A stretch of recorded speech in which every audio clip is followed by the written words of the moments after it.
Bismillahirrahmanirrahim. Assalamualaikum warahmatullahi wabarakatuh. Assalamualaikum warahmatullahi wabarakatuh. Marhaban ya Ramadan, marhaban ya Ramadan, marhaban ya Ramadan. Alhamdulillahirabbil alamin. Salatu wassalamu ala asrofil anbiya'i wal mursalin wal alihi wasahbihi ajmain. Halo sahabat pekerja dimanapun berada.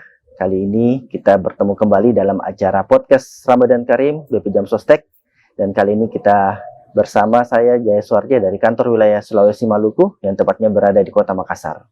Nah, pada hari ini kita akan membahas seputar bagaimana kita sebagai seorang pekerja bisa beraktivitas seperti biasa di bulan Ramadan, sehingga apa yang menjadi tugas dan tanggung jawab kita sebagai pekerja bisa kita laksanakan dengan baik dan pahala pun kita juga dapat. Dan alhamdulillah hari ini kita sudah bersama kita Al-Mukarram guru kita Ustaz Salahuddin Rahman Al-Ayubi. Ya. Baik. Apa kabar Ustaz? Alhamdulillah, alhamdulillah. Sehat Ustaz? Sehat, alhamdulillah. Bagaimana puasa Ustaz? Lancar? Sampai hari ini alhamdulillah lancar. Baik Ustaz. Jadi Ustaz, untuk hari ini mungkin kami ingin diskusi atau ngobrol-ngobrol dengan Ustaz terkait bulan Ramadan ini, keutamaan-keutamaan bulan Ramadan, dan tentunya Ustaz kita ingin juga memberikan informasi kepada seluruh pekerja yang ada di Indonesia Ustaz, bagaimana mereka bisa melaksanakan aktivitas mereka seperti biasa tanpa terganggu dengan yang namanya puasa, bahkan mungkin lebih produktif lagi Ustaz dengan adanya puasa seperti Ustaz. Nah, mungkin saya panggilannya bisa saya singkat saja Ustaz ya. Ustaz Salman Ustaz. Boleh. Baik Ustaz Salman, di awal mungkin Ustaz kami mohon pencerahan Ustaz dulu terkait bagaimana sebenarnya bulan Ramadan ini Ustaz. Apa keutamaan-keutamaan yang ada di bulan Ramadan ini Ustaz? Ya, terima kasih. Assalamualaikum warahmatullahi wabarakatuh. Waalaikumsalam warahmatullahi wabarakatuh. Alhamdulillahirabbil alamin. Assalatu wassalamu ala Rasulillah sallallahu alaihi wasallam wa ala alihi wa ashabihi ajmain. Jadi Ramadan itu artinya pembakaran. Kalau saya ibaratkan Ramadan ini adalah tamu yang sangat berharga. Tamu yang sangat berharga. Jadi jauh sebelum masuk Ramadan sudah dia sampaikan bahwa saya akan datang berkunjung ke tempatmu. Dan itu tidak 1-2 hari, tapi sebulan. Sebulan, 30 hari Ustaz. 30 hari. Tinggal kita ini bagaimana melayani tamu.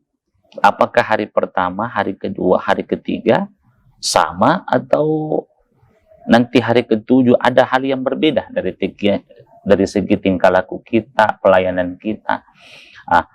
Yang luar biasa ketika kita mampu melayani tamu mulai hari pertama, hari kedua, hari ketiga sampai 30 hari itu secara maksimal dengan baik.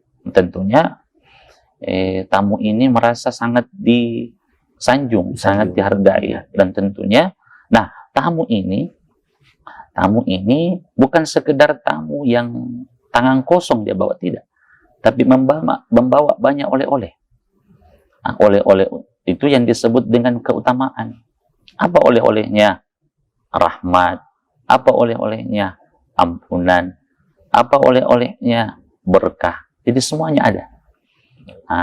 Tinggal kita, apakah kita mau ambil semuanya, rahmat, ampunan, dan berkahnya. Karena ada orang yang masuk Ramadan dianggap biasa. Makanya kenapa kata Nabi, "Man fariha bidukhuli Ramadan, harramallahu jasadahu 'alan niran." Siapa yang bahagia hatinya dengan adanya datangnya Ramadan, maka Allah haramkan jasadnya menyentuh api neraka. Berarti jangan menganggap bulan Ramadan itu sudah mau puasa lagi. Iya. Puasa nahan lapar sampai maghrib, tidak boleh Ustaz ya. Jangan. Jadi ada orang yang menerima Ramadan penuh sukacita, bahagia. Ada yang biasa-biasa. Tergantung. Makanya salah satu orang yang menganggap Ramadan ini sebuah keberkahan yang besar, yang sudah lama dinanti-nanti, maka sejak bulan Rajab, bulan Sya'ban sampai Ramadan tidak pernah lepas dari doa. Salah satu doa yang diajarkan, Allahumma ahillahu alaina bil yumni wal imani wassalamati wal Islam. Bahkan ada juga yang pakai doanya, Allahumma barik lana fi Rajab wa Sya'ban wa ballighna Ramadan. Ya Allah, berkahi kami di bulan Rajab, bulan Sya'ban, bulan Ramadan. Nah, ini salah satu orang yang menantikan adanya Ramadan. Nah, yang berjuta-juta keberkahan, yang berjuta-juta keutamaan. Nah, gitu. Baik. Jadi bulan Ramadan ini adalah merupakan bulan yang penuh berkah Ustaz ya, tamu yang membawa oleh-oleh besar bagi umat Islam. Tapi Ustaz, terkait bulan Ramadan juga ini ternyata tidak hanya ini Ustaz ya, tidak hanya berkah bagi umat Islam juga Ustaz ya. Iya. Karena dari beberapa yang kita lihat, kalau di bulan Ramadan ini juga bisa memberikan berkah juga untuk umat yang lain sebenarnya Ustaz. Bisa semua apa namanya? Seperti mereka bisa berjualan. Nah, di sekarang kita lihat banyak sekali Ustaz, pedagang-pedagang baru yang bermunculan Ustaz. Pedagang takjil. Bahkan saya biasa bercandain penjual makanan, menjual Anda di Ramadan walaupun tidak enak makanannya, yang penting besar, pasti laku karena orang lapar. Betul. Iya. Jadi mulai, bahkan kalau kita perhatikan setiap tahun Ramadan, toko-toko yang terpencil saya yang masuk lorong-lorong itu laku. Padahal selama ini kita tidak tahu ada toko di situ. Pas masuk Ramadan ketahuan semua. Oh, di sana ada jualan, di sana ada jualan. Jadi memang Ramadan ini penuh berkah, bukan cuma untuk umat Islam khususnya, tapi secara umum betul-betul dapat keberkahan Ramadan. Baik, Ustaz. Nah Ustaz, ini kan kalau kita lihat sekarang kan terkait khususnya masalah orang yang lagi bekerja Ustaz. Nah, kalau kita lihat banyak kasus-kasus yang biasa kita lihat atau kita dengar untuk saudara-saudara kita yang mungkin bekerjanya ini yang istilahnya kerja berat Ustaz ya, yang membutuhkan tenaga yang ekstra kuat ya. Jadi minta maaf Ustaz, seperti mungkin buruh bangunan, mungkin yang tukang becak yang mengayuh becak siang-siang sampai kepanasan. Itu hukumnya gimana Ustaz? Apakah mereka bisa tidak melaksanakan puasa atau bagaimana? Karena kan kalau kita lihat berdasarkan yang larangan orang-orang yang diberikan keringanan atau diperbolehkan tidak puasa, kan orang yang bekerja keras kan kayaknya apakah dia termasuk atau tidak termasuk Ustaz? Itu seperti itu Ustaz. Ya, baik. Jadi terkait tentang bagaimana memaksimalkan Ramadan bagi orang-orang yang bekerja, apalagi yang bekerja keras, sebenarnya bekerja dengan Ramadan ini masing-masing hal yang wajib. Ramadan, puasa juga wajib.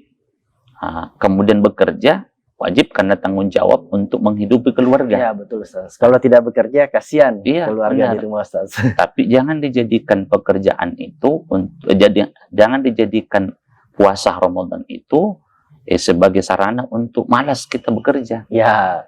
Bahkan sebenarnya, bahkan saya lihat di beberapa tempat kerja, kantor dan sebagainya, memberikan kemudahan kepada para karyawan atau pekerja yang tadinya biasa jam kerjanya 8 jam, dia kurangi 2 jam. Itu salah satu bentuk menghargai atau salah satu bentuk mendukung bagaimana pekerja itu bisa maksimal ibadahnya. Baik. Karena kalau kita berpikirnya dengan bekerja kemudian gugur kewajiban yang satu seperti puasa, kapan kita mau puasanya? Ya betul sekali Ustaz. Nanti setelah Ramadan masih bekerja. Jadi tidak ada waktu untuk puasa. Nah, karena ada juga sebagian besar yang kalau kelihatan pekerjaannya berat tapi tetap juga berpuasa. Makanya perlu kita pahami betul bahwa orang-orang yang berpuasa sekaligus bekerja apalagi berat, tentu pahalanya jauh lebih hebat, lebih besar daripada orang yang cuman puasa dan tinggal di rumah tidak ada pekerjaan. Nah, bahkan kalau kita bekerja niatnya lillah karena Allah, dalam hadis Nabi Shallallahu Alaihi Wasallam, jadi ini riwayatnya dari sahabat Nabi, kalau tidak salah itu namanya Ujrah bin Ka'ab. Ujrah. Nah, jadi ada seorang laki-laki lewat. Laki-laki ini kekar badannya, pekerja keras. kerja keras. Ini terkait bahwa jika kita pahami niat bekerja, tujuan bekerja itu dan niatnya lillah karena Allah, tentunya akan kita dapatkan berlipat-lipat pahala. Bukan cuman dari segi karena Ramadan, tidak.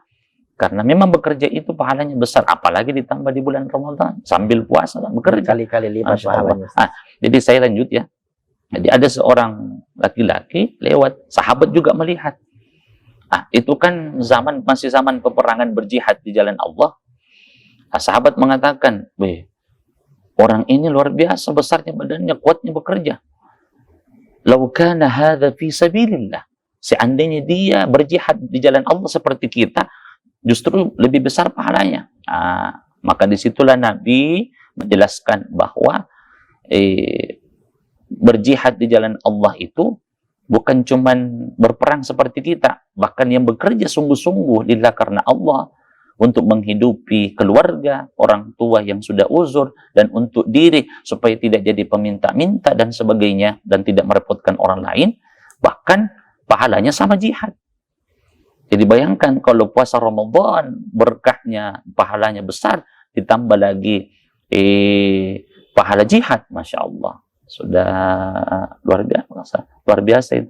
Makanya pada saat itu kata Nabi, wa in kana kharaja yas'a, siapa yang keluar dari rumahnya ala walidi sagiran, siapa yang keluar dari rumahnya untuk bekerja, untuk menghidupi anak kecilnya, fahuwa fi sabilillah, maka sama dia berjihad di jalan Allah. Yang kedua, siapa yang keluar dari rumahnya ala abwaini shaykhaini, untuk menghidupi atau membantu orang tuanya yang sudah uzur, fahuwa fi sabilillah. Yang ketiga apa? Wa in kana kharaja yas'a li nafsi, untuk dirinya supaya tidak jadi peminta-minta dan tidak merepotkan orang lain, maka pahalanya fi sabilillah, jihad di jalan Allah. Jadi kalau orang paham ini berkah pahalanya bekerja, apalagi ditambah dengan Ramadan. Ramadan apa pahalanya? Dapat berkah, dapat ampunan, dapat rahmat, pembebasan dari api. Sudah selesai. Sudah borong semua pahala. Diborong semua, Ustaz, ya. Jadi tidak ada istilah Ustaz, karena saya kerja berat, saya tidak puasa lah. Tidak ada, Ustaz, ya. Jadi seharusnya ini bahkan di bulan Ramadan ini puasanya lebih bekerjanya lebih intens lagi, Ustaz, lebih kuat, lebih semangat lagi, Ustaz, ya. Karena pahalanya ternyata berkali-kali lipat, Ustaz. Ya. Kalau ibadah sunnah saja di bulan Ramadan itu predikatnya seperti wajib, nah bekerja kan wajib, berarti berkali-kali lipat lagi. Apalagi lakukan di bulan Ramadan. Jadi saya pesan kepada para pekerja, saya tahu betul bagaimana mencari nafkah itu, apalagi yang seperti kuli, buruh yang bekerja langsung di lapangan, begitu keras. Tapi ketika dia mampu berjuang dalam hal menahan diri untuk tetap berpuasa, insya Allah, maka tentunya Allah punya rencana yang terbaik untuknya. Saya yakin itu. Yang penting jangan meninggalkan sholat, Ustaz, ya. Ya, wajib. Karena ada juga yang puasa, tapi tidak sholat. Ada yang sholatnya bagus, tapi tidak puasa, padahal sama-sama wajib. Apalagi di bulan Ramadan ini puasa yang wajib, Ustaz, ya. Wajib. Nah, Ustaz, ini juga yang kita mau untuk minta pandangan Ustaz terkait keutamaan malam Lailatul Qadar. Itu sebenarnya bagaimana, Ustaz, kalau keutamaan malam Lailatul Qadar? Ya. Allah kan jelaskan dalam Al-Quran, Inna anzalnahu fi lailatul qadar. Wa ma adraka ma lailatul qadar. Lailatul qadri khairun min alfi syahr. Tanazzalul malaikatu war-ruhu fiha. Dan seterusnya. Ila akhirih ayat. Bahwa saking mulianya ini malam-malam terakhir Ramadan, terkait tentang malam Lailatul Qadar. Bahkan dalam riwayat lain katakan, man qama Lailatul Qadar, siapa yang mendirikan salat Lailatul Qadar dengan iman dan mengharap ridha Allah, mata qaddama min dzambihi, maka Allah ampuni dosa-dosanya yang telah lalu. Apa yang terdapat di dalam malam Lailatul Qadar? Khairun min alfi syahr. Jadi ibadah yang dilakukan pas tepat malam hari itu setara dengan lebih baik daripada 1000 bulan. Nah, 1000 bulan kalau kita hitung sekitar 82 tahun lebih. 82 tahun lebih. Bayangkan, kita ini umurnya berapa? Belum tentu sampai umur 82 tahun. Rata-rata 60 tahun ya umat. Iya. Kalau kata Nabi, umur umatku 60 sampai 70 tahun. 80 tahun itu bonusnya banyak. Artinya apa? 82 tahun dikali dengan ibadah kita, subhanallah. Makanya kenapa Nabi 10 malam terakhir itu, jadi kalau kita perhatikan di Masjid Nabawi, ada beberapa tiang di sekitar Raudah itu yang dipertahankan sejarahnya. Maka ada tiang yang disebut dengan Ustuwana As-Sarir. Apa itu Ustuwana As-Sarir? Ustuwana As-Sarir itu, As-Sarir itu tempat tidur. Jadi kenapa Nabi bawa tempat tidurnya masuk ke dalam masjid untuk membedakan pertama apa yang bisa ditiduri di masjid. Sebenarnya Nabi bukan tidur sebenarnya, terjaga. Karena tempat tidur beliau itu gresek-gresek. Ceritanya bunyi-bunyi. Jadi ketika miring sedikit bunyi. Jadi memang tidak nyenyak tidur. Jadi itikaf sebenarnya bukan tidur, memang terjaga. Nah, bedanya terkadang ada orang itikaf, katanya si itikaf cuman pindah tempat tidur. Jadi dia pindahkan tempat tidurnya ke masjid.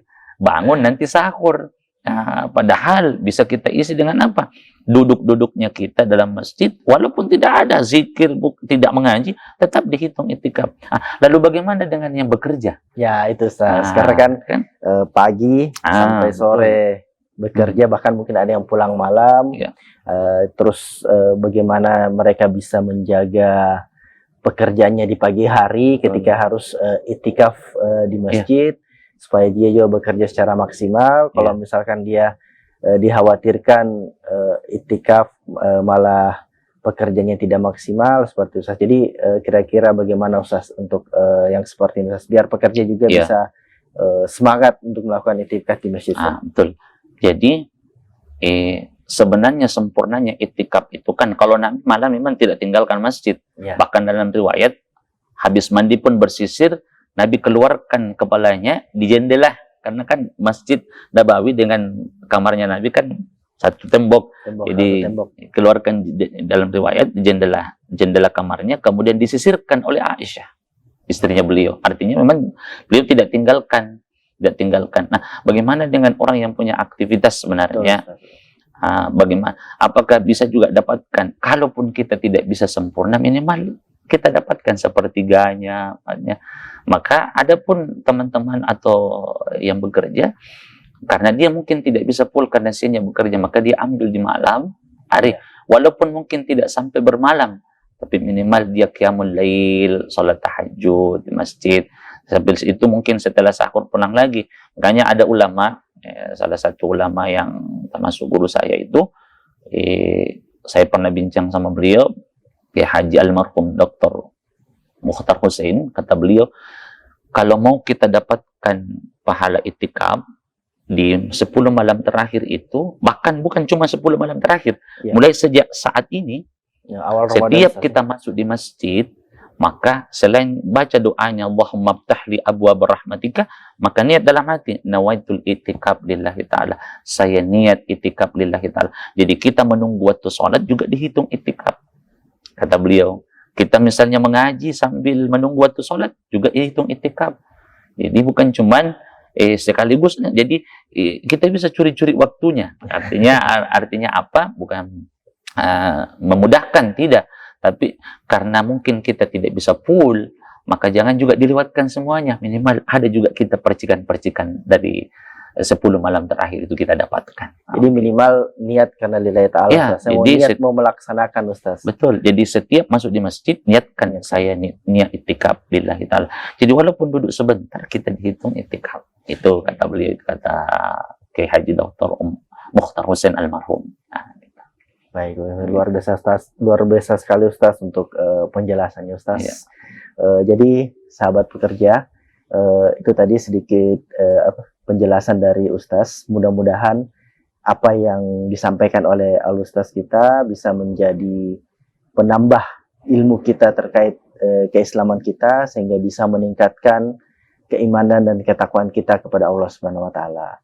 Dan mudah-mudahan di bulan Ramadan ini kita sebagai seorang pekerja yang apalagi yang menjadi tulang punggung dari keluarga itu bisa menjadi lebih semangat lagi bekerja, karena ternyata ketika kita bekerja di bulan Ramadan ini bisa jadi pahala kita akan menjadi semakin besar berkali-kali lipat, karena bekerja itu juga termasuk ibadah. Ya, jadi jangan sampai kita menjadikan puasa ini sebagai beban, Ustaz, ya, sebagai puasa sebagai beban, bahwasanya nanti pekerjaan saya tidak maksimal, dan jangan juga menjadikan pekerjaan sebagai alasan, Ustaz, ya, bahwa gara-gara saya bekerja ini puasa saya tidak maksimal. Jadi kita tetap harus menguatkan niat kita untuk berpuasa. Jadi sekali lagi para pekerja dimanapun Anda berada, selama bulan Ramadan ini mari kita bersama-sama meningkatkan keimanan dan ketakwaan kita kepada Allah Subhanahu wa taala dengan memperbanyak amal ibadah, berniat mudah-mudahan apa yang kita laksanakan di bulan Ramadan ini bisa kita bisa mengumpulkan semua hadiah-hadiah yang dibawa oleh tamu. Tamu kita di bulan Ramadan ini. Jadi amal ibadah meningkat. Tetapi sahabat pekerja jangan lupa, setiap bekerja, sahabat pekerja harus bisa dilindungi oleh program jaminan sosial ketenagakerjaan, sehingga kerja keras, bebas cemas, pahala berlimpah.